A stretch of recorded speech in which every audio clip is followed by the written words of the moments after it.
I got money on my mind. I'm just trying to get some dough. I ain't picking up my line unless it's money on the phone. Welcome everybody to another episode of the Black Wealth Renaissance Podcast. Your boy David Bella, 1/4 of the Black Wealth Renaissance, checking in with my co-hosts. Fellas, how y'all feeling? What's good? Your boy Jared, 1/4 of the Black Wealth Renaissance, checking in, man. I'm feeling good on this Saturday, man. I'm tired, but been getting to it. Hey, I hear that, my brother. I've been up since 3 a.m. I've been getting it. I done went to work, went to community service. I feel you, bro. It's a good day. Good day to be up and alive and getting it. Jalen, how you living, my brother? What's good, y'all, man? I'm great. Not in the studio today. I'm not in the I'm on the road, but I'm doing great, man. Traffic not too bad. It's a lovely day. Ain't too cloudy, ain't too hot, so it's great, man. Yeah, man. I'm glad, man. It's another great episode we about to have for y'all. We're about to dive into something that we hadn't before. We're gonna talk about some e-commerce, get into some real estate too.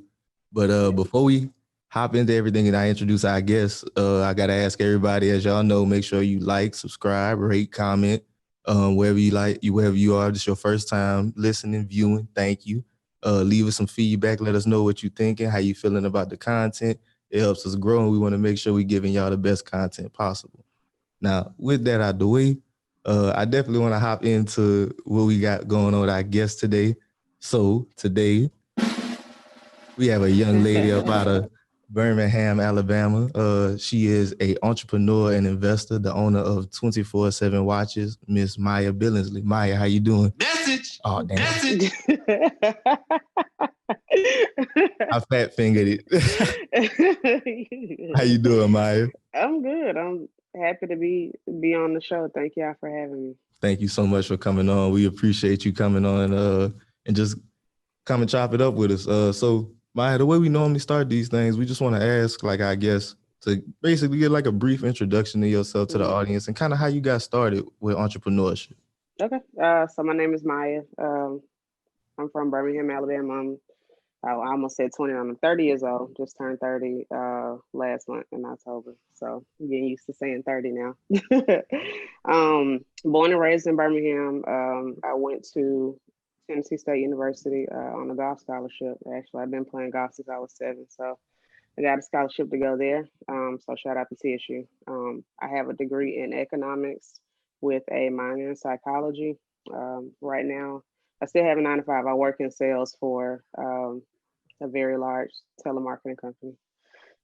So I've been there for almost 5 years now. But as far as entrepreneurship goes, I got to a point to where I felt complacent at my job, and I just knew I needed to do something. So one of my coworkers is a big watch collector, and I am too. I've always collected watches since I could tell time. So he put me on his watch brand, 17 Watches with Chris. So he said, follow him. He got some dope watches. So I started looking at his watches, and I came across his Twitter page, and he had started talking about how he started his business. So I just started changing my timeline to all entrepreneurs because I was like, I think I want to do this. I just didn't know what I wanted to do yet. So fast forward, Chris dropped his course on e-commerce. I bought it, and I went through the course in like a week, and I got like a big bonus from work. So I took that bonus from work, and I got on Alibaba, and I ordered a bunch of samples, and then I eventually ordered my inventory, and here we are now, like 3 years later.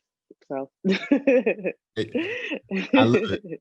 I love the start because it's just like it's so relatable, and there's a lot of things in there that's just like too many people like can relate to their journey. Like you at work, you work and you feel like, man, this is one source of income. This is not enough. I gotta have something else coming in. So you took the time, you made that change in what you were looking at, then you invested in yourself.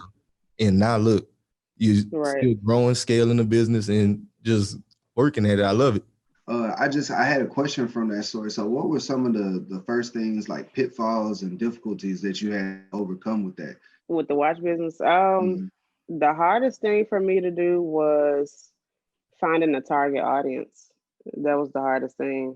So for a while, I was just doing like random stuff, just as far as like my social media page. I would just copy what other big watch brands were doing. And then one day I was listening to a podcast.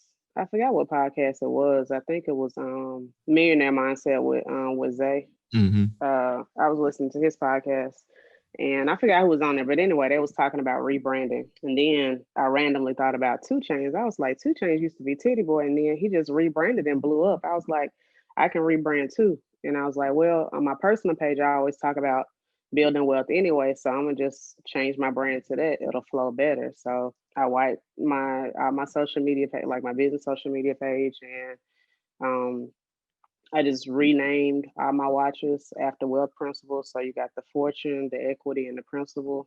And I called it the wealth collection. So I just changed my target audience to basically Black entrepreneurs. So it worked. It worked. I love that. Mhm. Locking in and focusing. I kind of want to take a step back because you talked about like how you went on Alibaba, ordered the shipment and Yeah. stuff like that.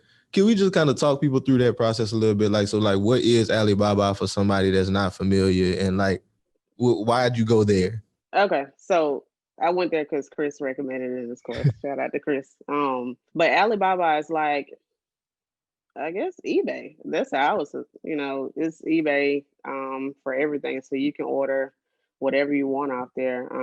Like I seen Yeezys on there, um, Nike shoes, like anything you can think of, you can order, and that's where all the big brands order from. A lot of them use China to get all this stuff, and then they brand it and they sell it to us for astronomical price. But that's business.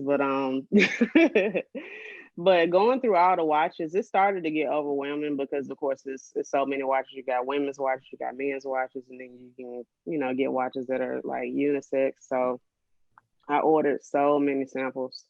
But what one shortcut that I found was usually the samples are branded, they just have a random brand on there. So for anybody that's looking to get into a product-based business, if you see a brand on that specific product on Alibaba, you can take the name of that brand and the product and type it in Amazon. Usually it's always on Amazon, and you can look at the reviews. And if the reviews are good, you can go ahead and order a customized sample. If they're bad, then to move on to the next product, whatever it is. So that's one shortcut that I found. That saved me a bunch of money on just ordering random watches that weren't really good or that I I can didn't really believe it. like. Yeah. That's a big hack. I ain't never would have thought about that one. Mhm. Yep, yep. So that's a big hack. But other than that, getting used to staying up all night because of the time change to talk to the manufacturers on WhatsApp. That's pretty much how we communicate. So that was big. So I had a lot of sleepless nights. Still had to get up and go to work in the morning. But that's it. Once you find a good product, ordering it in bulk, they make it super easy. Usually you just have to pay like 30% down, and you just come up with the rest later when it's time to deliver it. But well, yeah, they ship pretty fast when you order a big shipment. Of course, they use DHL, so I got it. I got the watches within like a week. So I do want to know more about the watches. So Yeah. like you went in, you got them, you got Hmm. like you contacting these suppliers. How was the process like getting everything in order with that? Like, is it? I know you said you were up late nights, and Hmm. I'm pretty sure it's some type of language barrier or something here because we're talking to people in China, maybe like Uh, accent issues. I don't know, like just what was like that, like how does it go setting in with it? Because I mean, you said they have people who already have brands on hmm. these Yeah. products. Like you just contact the supplier, send them your logo, and Yeah, so I contact the supplier. I tell them, hey, I own, 24/7 watches. I'm looking for a quantity of, I just start off small, say 100 watches. I want my logo in the dial of the watch, on the back, and on the buckle. And I send them, the watermark file of my logo, and they pretty much just make it happen. I haven't had to deal with the language barrier. They actually pretty good with their English, at least typing. I don't know. I never talked to them on the phone, but at least texting, their English is pretty good. What they'll do, they'll send me pictures of what they will look like, and from there I can decide if I want to get a custom sample, which I usually do, so I can go ahead and start the photo shoot process.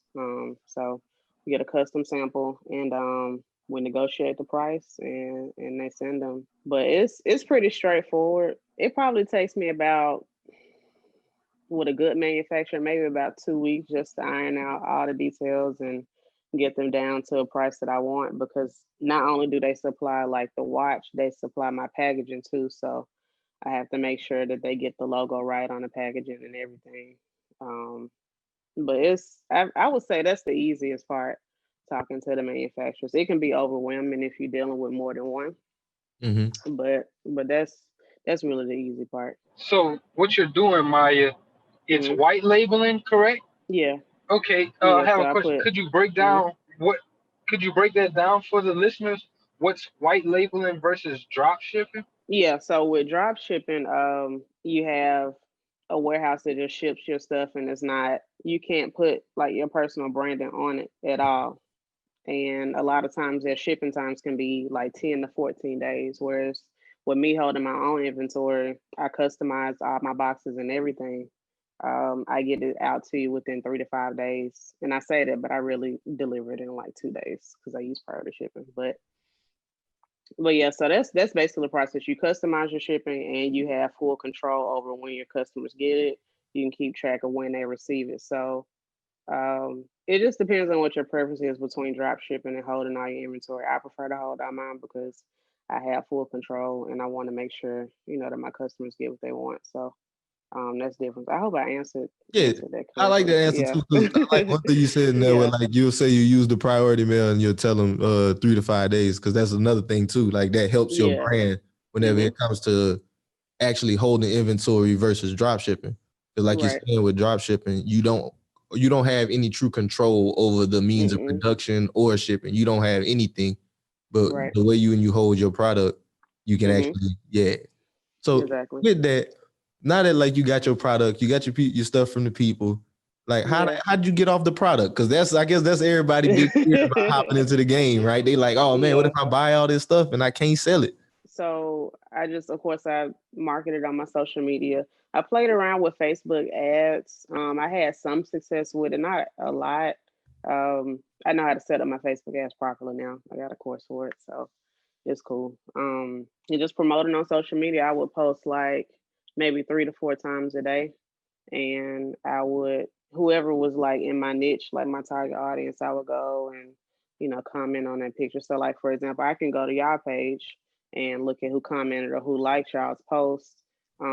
So anybody that like y'all platform, they're into entrepreneurship or they're thinking about it, so that fits the people that I'm trying to reach. So I would go and see who like your post, and I would comment and interact on some of that post. And most of the time they follow me. I'd say about 80% of those people will follow my page and they'll at least click on my site. You know Mm-hmm. what I'm saying? So, and that's something that you have to keep up with as well. Like it probably takes, for every 30 people that visit my site, I usually get one sale. So it's important that you pay attention to your shop or whatever platform. I use Shopify. So you want to pay attention to your Shopify numbers like that because you need to know that you want And to get that as many people on the site as possible. exactly because it's good that you know Hmm. that number because it's a numbers game. Like Yep. that's where you know like how you can scale this, how you can continue to grow, like what you can Hmm. expect whenever you advertise. And I was But actually yeah, gonna ask you that too. Like, how do you track those numbers? How do you keep up with that to figure out for every 30 people that are hmm, visiting my site, I get one sale? yeah. When I was promoting like heavy running Instagram ads and just posting on my own 3 to 4 times a day, I noticed that I would at least get 30 people on 25 to 30 people on the site.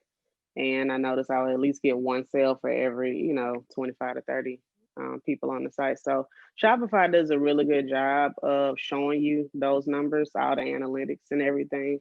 And I also pay attention to my Instagram analytics as well. It'll tell me my audience likes when I post like tips on time management or tips on anything, tips on how to build wealth, or they like when I post videos. It could be a clip of a podcast, or I'm a huge Dame Dash fan, so I might post a clip for him, things like that. So just paying attention to what your audience likes and just delivering that to them over and over again. And with ecom or with sales, period, it's really a long game because how many times do we look for something online and we might add it to the cart, but we Mhm. don't check out. You know what I'm saying? And then they'll send an email saying, "Hey, you forgot this." So it's really the long game. It might take somebody, 2 weeks to buy from you, 30 days, 60 days. It just depends, but you got to keep, putting putting your brand in their face, basically. So it's Definitely. definitely a long game. Yeah. Definitely. Like, you gotta make sure you putting it in their face so you can create that customer lifetime value. I know that's something we've been learning a lot about with BWR, just like really work on that part of it. So like, can you talk to that part about the business? Like, how are you creating, those customers that come back? Customers that come back. Mm-hmm. I think Like, the like fact the that abandoned cart customers, like, you know what I mean? Like the people that'll be like, oh man, right. like I got it, but I left it and I just forgot about it. Yeah, so I have it automated through my website to where it'll send you an email like, hey, you forgot this in the cart. And sometimes it works, sometimes it doesn't. Typically the method that I like to use really on Instagram is I interact with my followers. So if I see something that they post on their page that matches with my brand, I might share it to my story, or I might send them a DM and just build a personal relationship. It's not me asking for a sale or anything. I'm just interacting with you. I might like your shoes and like, hey, those are some dope shoes. Where did you get those from? Just showing them that I'm a real person, you know what I'm saying, behind the brand. And I'm not just trying to like get your money, even though I am, but you get what I'm saying. Yeah.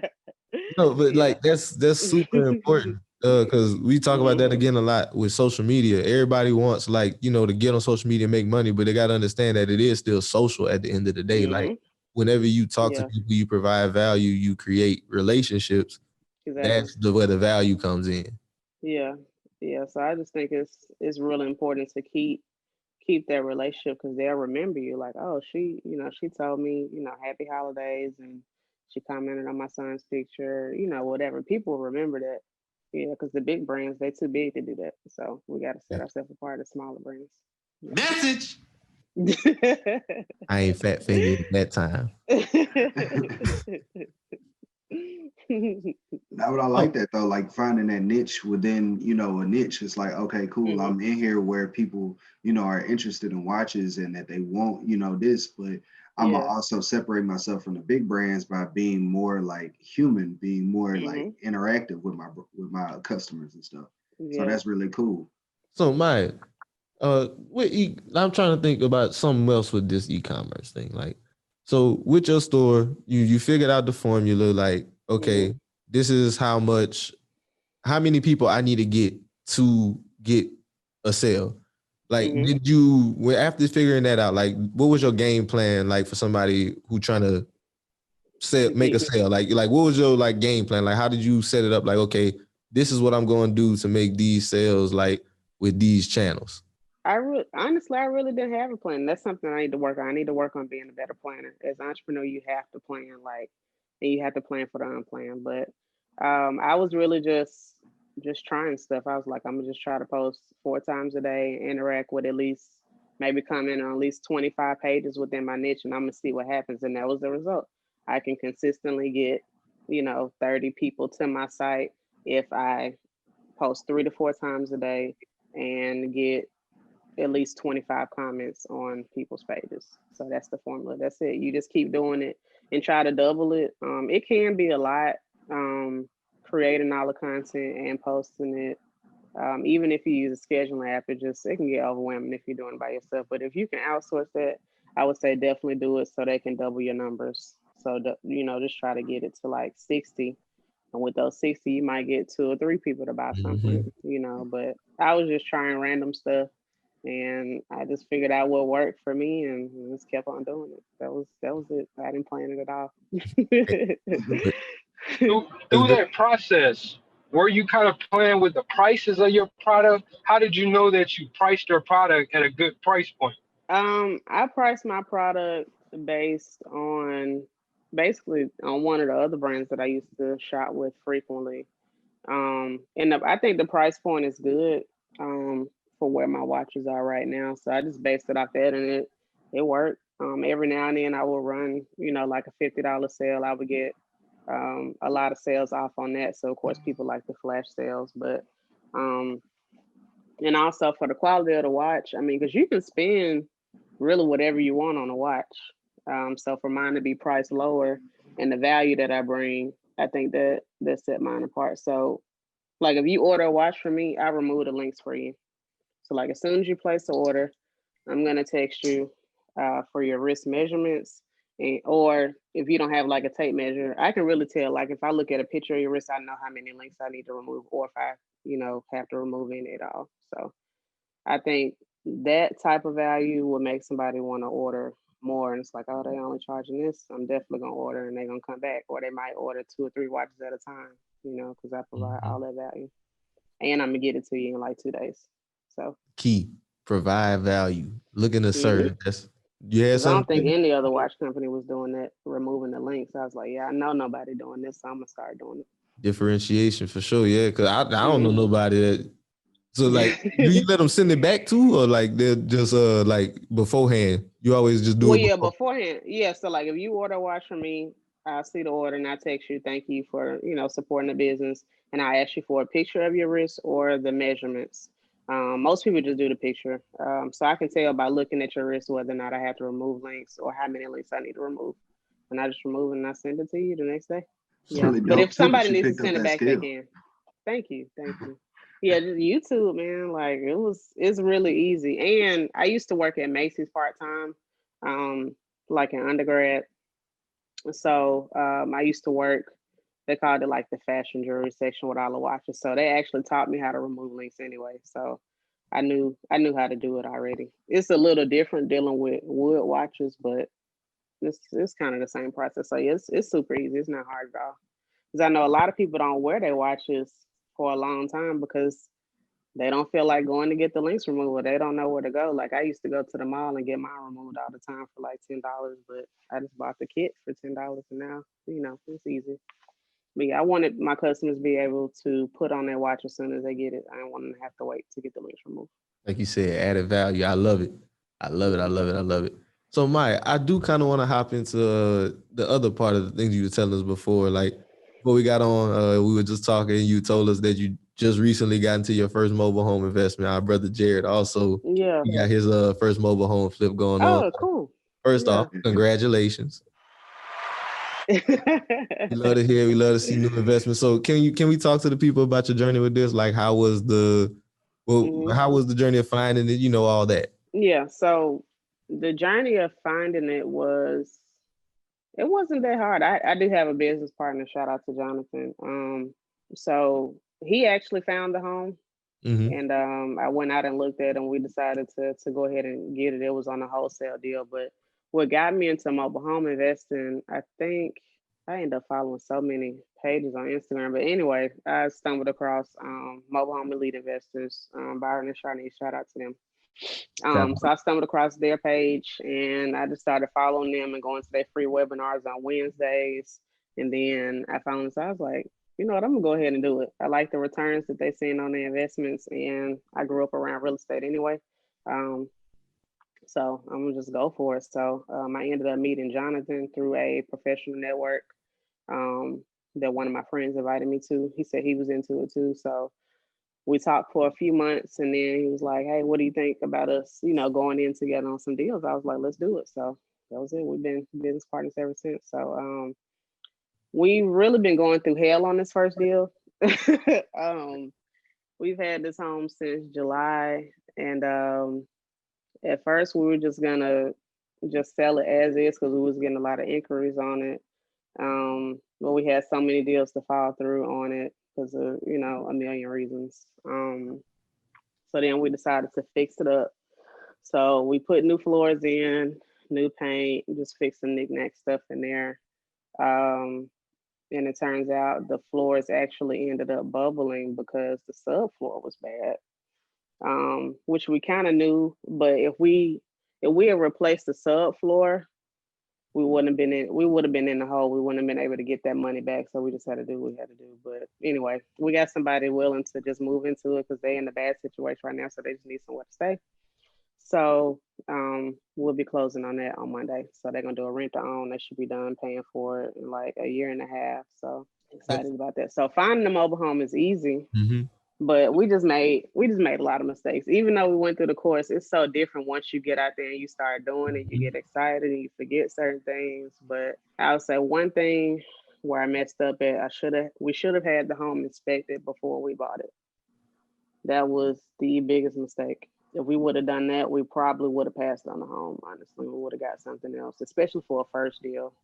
I wouldn't recommend getting a fixer up for a first deal unless you really got buyers in your back pocket ready to get it. But it was a learning experience. I know the next deal is gonna be easier, but definitely been going through hell on this one. But I'm Hey, excited about getting better at it though. like, and then at the very end of it, like, even though it was hell and all that, you still ended up closing out the deal, Yeah. and, you know, trying to work it out. So, like, what would it, like, do y'all gonna make y'all money back on it? What was like the purchase price, and what do y'all have to put it? Yeah. So the purchase price was 5,000.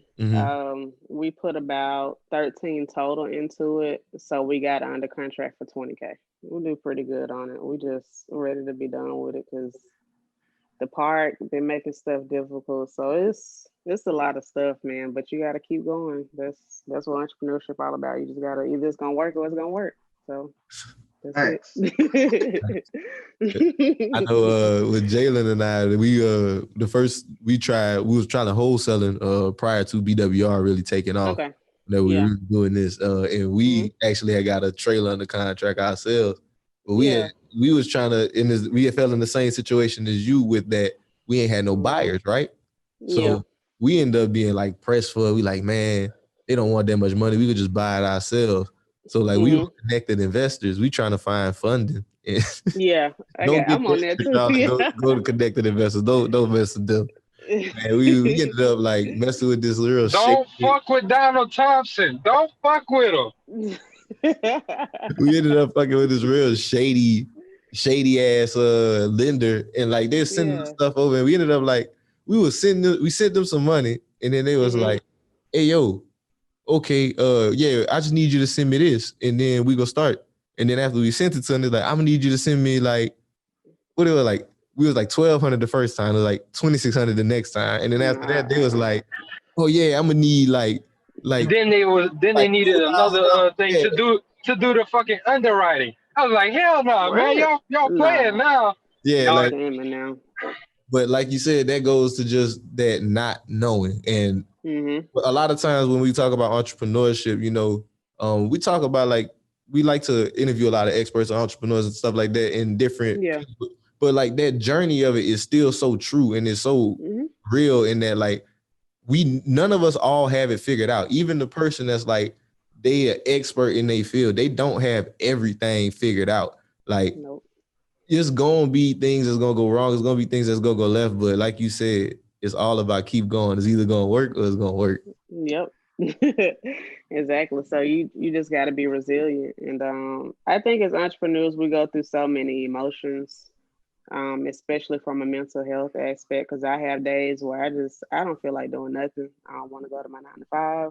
I don't want to go on my business page. Like I don't want to do none of that, but I still got to do it. And I think it's important to know when to take a break. I know like since 2020 started, I've been getting burnt out like every like 6 weeks. It's like clockwork. I get burnt out because I know I'm doing so much. So eventually I know I'm going to have to get really lean and just really master something and go all in on one thing. And I think I know what that's going to be, but it's just too much, you know, because a lot of us are in a position where we don't make enough money to really scale a business how we would really want. So you just got to make a choice, and you can always come back to it later. You know what I'm saying? It's not the end of the world if you have to end one venture to focus all in on another one that make more sense for the time being. So I guess I kind of been finding myself at a crossroads with everything, but it's cool. I get through it. But yes, it's important to take those breaks. And that's very important to speak to, because a lot of people, they'll say, go hard, I'm up 24/7, I'm doing this. But at the end of the day, like, you're a human, you're not a machine. You have to have those periods where, you give yourself some time to relax and really clear your mind, because you need that. Or you going to run yourself crazy. Yeah, you will. And I've done it multiple times. Like your body will tell you, like, you need to rest.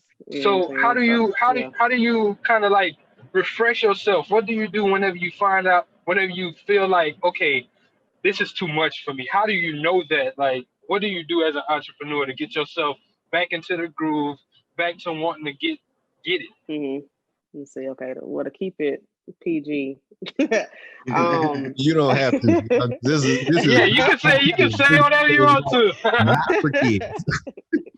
I just relax. Like I'll probably stay in the house. And anybody that knows me, like I hate staying in the house. I get cabin fever, which I really been getting a lot of lately because I'm working from home, so I'm at home all the time. So I like to go to bars. So I go to some of my favorite bars around the downtown area, Birmingham, and just relax and just try to meet new people and just be normal. Like I might talk about my business a little bit, but not a lot. Just talk about regular, everyday stuff. Maybe something I see on social media that was funny. So I just kind of unplug like that. Or I'll just stay in the house and catch up on shows that I don't get to watch, like during the week. But that's pretty much it. That's how I unplug. So if I do that for like 3 days, so like a Friday, Saturday, Sunday, I'm usually refreshed when Monday comes back around. I'm thinking about, you said something in there and it made me think about you said just being a normal person. It made me think about the current times and everything. Something I was talking about with Jalen the other day. Because we was Yeah. like this conversation about like really, taking that step back, relaxing, opening, like just giving yourself time to do other things. Yeah. Like with COVID, I feel like with social distance and all this shit, like all that craziness, it made a lot of people kind of fall back from a lot of the things we do normally. And like we fall into that cycle of like really grinding even more, just being focused or locked in on like computer screens and TVs and stuff like that. Like just getting outside and being like in the presence of outside is so crucial and necessary. It is. Yeah.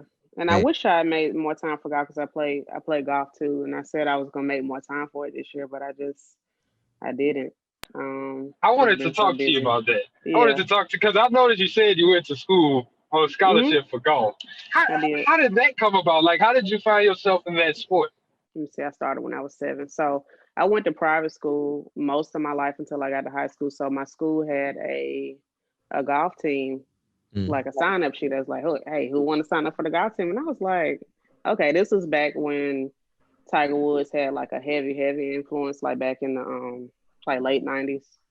So I was like, well, I see Tiger Woods on TV doing it, I can do it too, So signed up for the golf team, and we used to go to like this open field like down the street from the school, and we would just hit balls, and the grass out there was terrible. It was like extremely rough grass. So it was hard to do, but like I had a natural golf swing. I guess from like watching Tiger, like my swing mechanics were really good for a beginner. So my folks ended up investing in like getting lessons for me, and I joined like a nonprofit group. It was called the First Tee program. They still have it in different cities. Won't have it in Birmingham anymore, but I joined First Tee, and they provided like golf clubs for us, and they let us play at some nice golf courses for free. We can practice and play as long as we wanted to. So I pretty much just honed my skills. I went to different golf camps and everything. Started playing competitively. Won a few tournaments. Lost a lot of tournaments.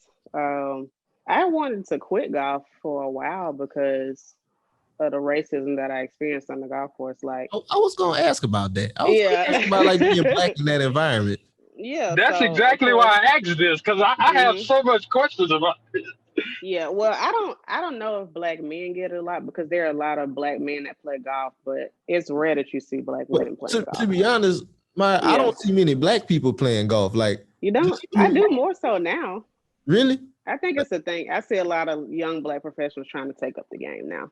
Of course, there's still more white people that play, but and that's just by design, man. They priced us out the game. Like golf is extremely, extremely expensive. I don't even know how my folks made it happen. Like the clubs that I got, and I need some new clubs. Those clubs that I got in the back cost $1,600. Right, and that's an old set, and I need a new one. So, like, if I go out and buy a new one now, I'm probably gonna spend like for the driver and the putter that I really want all together and iron set. I'll probably spend maybe $2,500. You know what I'm saying? God, but a lot of course, that's a a lot whole of black cash families cow. don't have it. I know. Yeah, no. A lot of black families don't have it, so they price us out the game on purpose. You know what I'm saying? So, just growing up, when I would go to different like country clubs, especially, I would always get that look like, what are you doing here? you know, and it would make me feel very, very uncomfortable, and it would mess with my confidence too. So it's like, man, like maybe I should just stop playing and just play something else, or just not do any sports at all, you know. So you just feel the energy that they really don't want you there. What kept you going whenever you was feeling like that? What kept you going enough to where you was able to get a scholarship from this? Well, for one, I thought about all the sacrifices that my folks made to make sure that I still played golf. So I was like, okay, I gotta keep going. I can't let them down. And once I started like working my first job, I was spending my own money on it. So I was like, I'm gonna keep going. And I actually enjoy playing golf because it's different. It's Mm. not like a Competitive, team it's sport. We don't have, yeah, it's just you playing against the course. You don't have no referee out there. So it makes you hold yourself accountable. It teaches you patience, and it taught me that you have to get over stuff quickly, because I used to had this thing where if I had a bad shot, it would affect my whole round, and you can't let it do that. If you hit a bad shot, you just got to let it go, and you got to move on to the next shot. So it taught me perseverance. You know what I'm saying? Playing the game of golf, and everything ain't gonna it's not gonna go your way, and no one day of golf is the same. So like I can go out today, and it might be windy, but I go out tomorrow and it might be no wind, but it might be really hot. And whenever it's really hot, that's the best time to play, because your ball travels farther in the heat versus when you play when it's cold, the ball doesn't travel as far. So you just got to know how to make those adjustments on a day to day.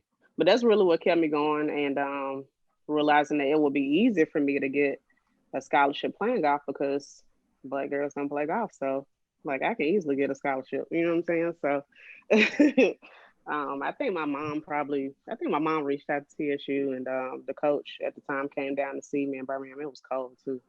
It was like 30 degrees that day. He came down to see me, and I went to the driving range and I hit a couple shots for him. He was like, he liked what he saw, and then I got an offer letter like 2 weeks later, and I did my 4 years at TSU. That was it. Yeah. And shout And I out to the played through high parents. school too. Like my high school didn't even have a women's golf team, so I had to play with the guys. So that Hey, was different. I think it made me better though, because I couldn't play from the women's tees. I had to play farther back. We call it in golf, we call it from the tips. So that's from the tee that's farthest away from the hole. So that made me a lot better, you know, not having that advantage of playing from the ladies' tees. So it made me better. so Maya, we're gonna go ahead. We're gonna pivot to the last segment of the show. So we want to go into what's on your timeline. So what's something that you've seen on social media that you just want to speak on? The Gucci and Jeezy battle, the verses. Let's go. Big moment for the culture. So right. So that's been all up and down my timeline. Like, okay, so for the people that don't know, Gucci is originally from Bessemer, Alabama, which is Hmm. a city out right outside of Birmingham. Now That make he a lot. doesn't claim he doesn't claim Birmingham or Bessemer. I think he talked about it in his book. I'm gonna get his book and read it, but he don't claim Birmingham at all. Of course, he claims East Atlanta, and I think he probably really does it for maybe marketing purposes, because it just Birmingham ain't no city that you just want to be proud to be from if you're an artist, maybe. So Atlanta is just more marketable for music. But anyway, not to get off on business stuff, but a lot of people from Birmingham was saying, "Oh man, Gucci gonna win." Blah blah blah, because all his hood classes and how I used to be in the clubs down here when he was hot.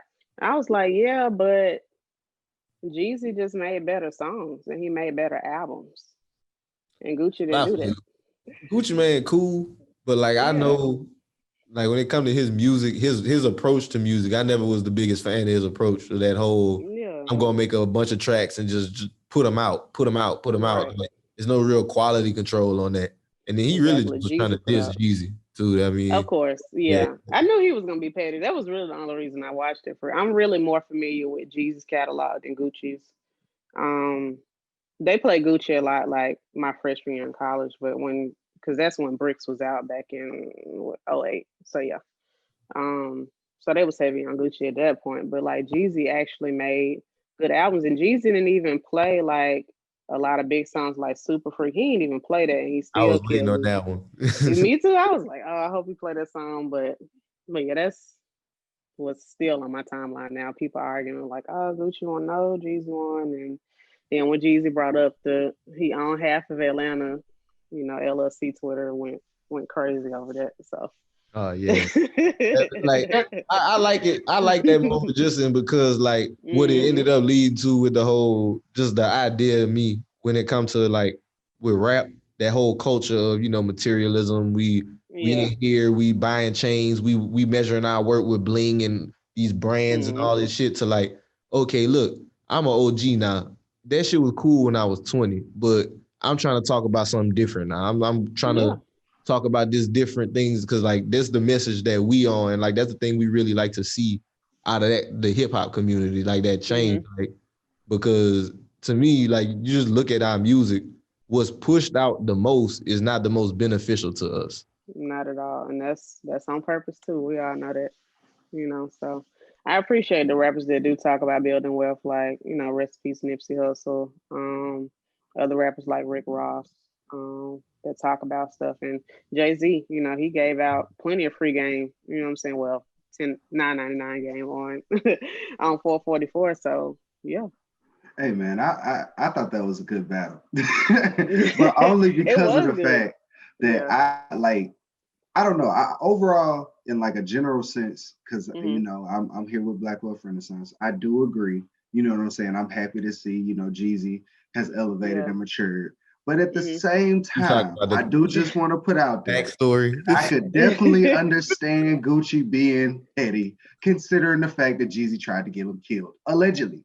So, with that being said, I can understand the petty. Yeah. Oh yeah, I definitely expect him to do that. Yeah. I heard so many songs that I had never heard before. That was this is to Jeezy. I was unaware of this beef, but hey. Yeah, see, they played that all in Birmingham. Like all his beef records, that was big here. Like that's all they played back when it was, a thing. So yeah. I want to say thank you so much for coming on to the podcast with us. This definitely been a great conversation. Real good things we talked about it here. So can you please plug the people in, like where they can find you on social media and like just all your stuff, like where they could buy 24/7 watches if they want to learn anything from you. Just Okay. So my business Instagram is 24/7 Watches. So it's TWENTY and then 47 Watches. It's also my website, 24watches.com. You can find me on Instagram and Facebook. For my personal page, it's at Bite Size Mya on Twitter and Instagram. Mya is spelled MYA, so Bite Size Mya on Twitter and Instagram. Most of my content is talking about ways to make money. Every now and then I talk about music, things like that. But yeah, that's pretty much it. That's where you can find me. Any watch that you order from me, I remove the links for you. I get it to you within 2 days at least, and that's it. I appreciate y'all for having me on. We appreciate you for coming on. This has been great. So everybody, before we wrap this thing up, we're gonna hop into a couple housekeeping items. As always, thank you guys for listening to the podcast. We genuinely appreciate and love y'all for the support. Y'all make sure y'all tap in and let us know how y'all feeling. Jared, can you let the people know about Credit Fundamentals? Man, please, can y'all go check out our new course, Credit Fundamentals 101. Put a lot of effort into it. It's just going through all the basics of credit, your fundamentals. How do you find your score? How do you figure out how it works? How do you get it better? How do you dispute things? It's just a ton of information and a ton of value in there. Y'all go check it out. The link is going to be in the description. And we got it also on the Instagram as well as the Facebook and everywhere else. Just go check that out if you have any issues with your credit. If you don't have above a 700 score, I need you in that ASAP. I need to give a big shout out to Jab HK. This is why I listen to you guys. Episode 3 was, dare I say, the best one yet. Thank you for hard work that you put into each and every episode. Keep going hard. And the last review we got, Miss Alley 29. I came across y'all podcast one day just looking for something different and a growth of my mindset and generational wealth. Y'all keep doing your thing. I love it. She's from Atlanta, Georgia area. So we need to just give a shout out to everybody commenting on the podcast. Subscribe. Thank y'all. Yes, indeed. Well, with that said, y'all, this is David, Black Wealth Renaissance, signing out. Peace. I got money on my mind. I'm just trying to get some dough. I ain't picking up my line unless it's money on the phone.